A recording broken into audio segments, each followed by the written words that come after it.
Are you a newly licensed ham or thinking about getting licensed? You want to know about the types of things you can do even with just a technician license? We'll talk about this and more coming up next.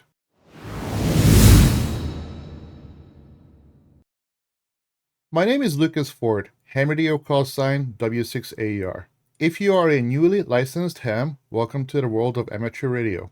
If you're just considering getting your license or perhaps are not sure how to go about it, please check out my other video on how to go about getting your ham radio license. There are many things you can do, even with just an entry-level ham radio license. You'd be surprised. Many get initially licensed to get involved in amateur radio emergency service, for example, or Radio Amateur Civil Emergency Service, also known as RACES. Or perhaps another emergency communication group such as Skywarn, which deals with weather-related events. There is also something called NERT, which stands for Neighborhood Emergency Response Team. Likely there are many more, but these are the ones I'm familiar with.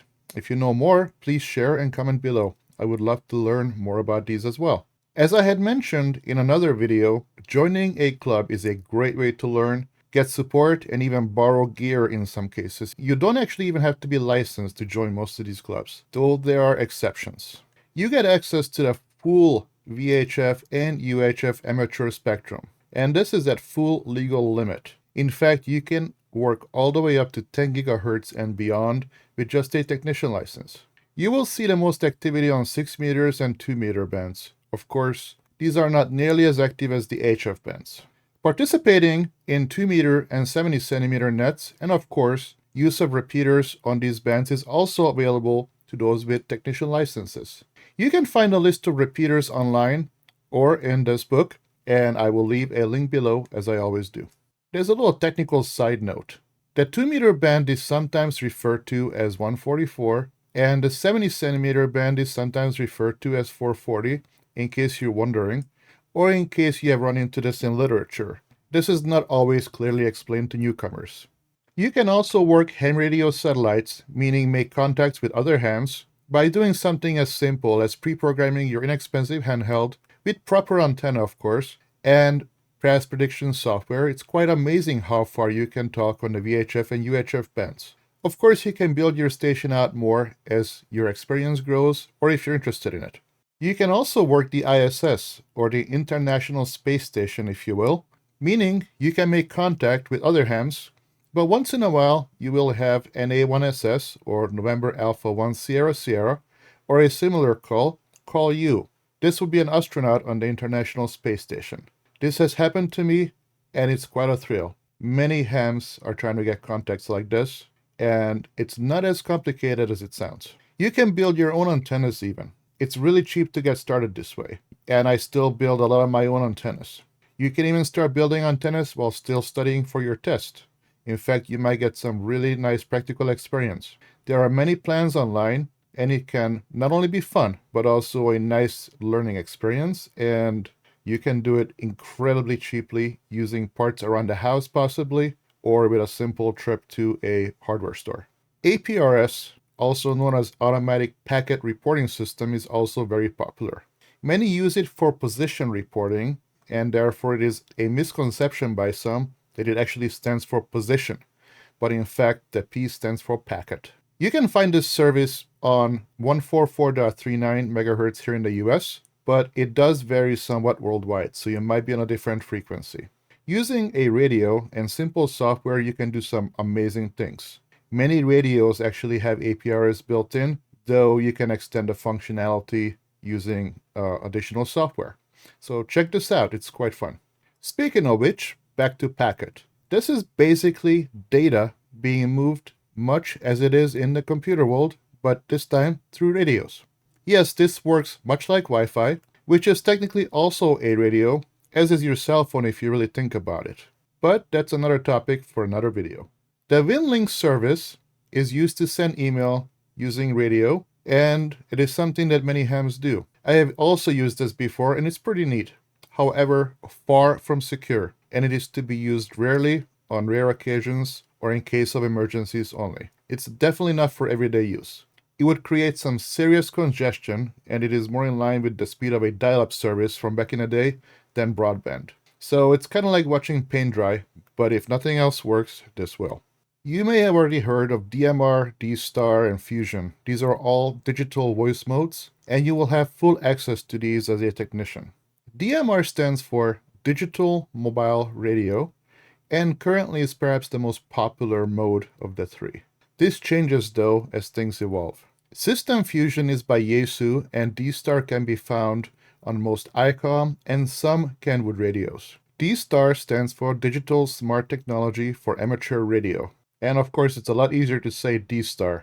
Sometimes you will see Fusion referred to as C4FM, and this is not something from Star Wars, but this is actually a technology it uses, which is 4-level FSK. You can also build hotspots for the above.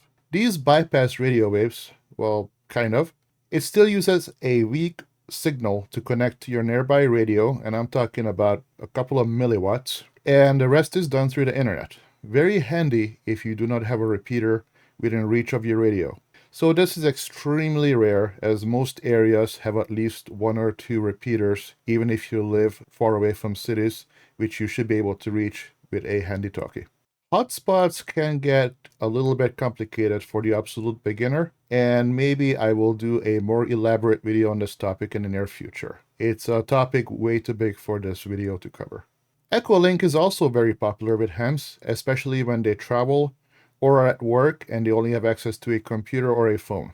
Some repeaters are also available, or rather accessible, via the EchoLink service, and with proof of license and a completely free account, you can chat using your non-radio gear, like your phone, tablet, or computer, which is pretty awesome. You can even hop on a repeater in Brazil if you want, and technically listen in. You can also activate SOTA or POTA. These stand for Summits on the Air and Parks on the Air. You probably already heard these terms. Both are very popular with weekend warrior hams. The 2-meter simplex channel at 146.52 MHz comes alive around here, especially on the weekends per above. With POTA and SOTA operators, you may also want to listen on the 70 centimeter FM simplex at 446.0 MHz.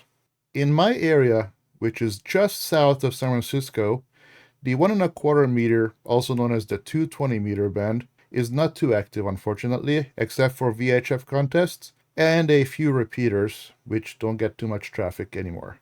This does vary around the country though, even within California, I'm told. Around the Sacramento area, which is an hour and a half from here, it's a lot more active. The lower portion of the 10-meter band is also available to new hams with a technician license. I have already mentioned building your antenna for VHF and UHF, but you can also do it for HF or high frequency. Just gets a little bigger. In some cases, a lot bigger. You can build your own dipole, and you can do this with parts around the house or with a single trip to a Home Depot or electronics store. Very simple, very cheap. Yes, there are antennas which cover many bands at once. I have owned a few of these, and some are better than others. You generally get what you pay for. Some are harder to get tuned. Some may even have moving parts, such as the step IR, which I have 2 different kinds of, and some are a good compromise of the two. A good antenna would be, for example, a hex beam, which is still one of my favorite antennas for limited spaces and performs extremely well. On the hex beam, initially at least, if you only have a technician license, you will only be using the 6-meter and the 10-meter parts mostly, but it also has 12, 15, 17, and 20-meter wires in most cases. But you can always monitor down to 20 meters and below, and with some other antennas way below that. This might inspire you to upgrade your license as well, actually. Other basic antennas you can put up besides dipoles would include verticals. Those are also very simple and inexpensive to build. There are some great handhelds at various price points. Again, you generally at least get what you pay for. Do some research here, and maybe I'll do a video reviewing some handhelds and give some pointers. Do listen a bit before you get on the air, and maybe even listen in the general band portion before you take your test to get a feel for it. As a side note, many survivalists and preppers also get licensed, if you think about it, for very obvious reasons. As they always say, when all else fails, there's always ham radio. So the question I get often asked is, why is it that the HF band is so restricted to technicians? The answer to this is twofold. It can get a bit more technical, but that's not the main reason. With HF, one can talk worldwide with very little power, meaning there is a greater chance of QRM, which stands for man-made interference, as well as other things possibly going wrong. This, in conjunction with the somewhat more technical knowledge being required, is what led to this decision. Lastly, you can be an Elmer to new hams. That's right, even you who just got licensed can be an Elmer. You can be doing what I'm doing here at a local club or in person, helping others out, giving them pointers. Thank you for watching. Don't forget to check out some of the other recommended videos on the screen to learn more. And as they say in the ham radio world, 7-3 and good DX. Until the next video, this is Lucas, W6AR.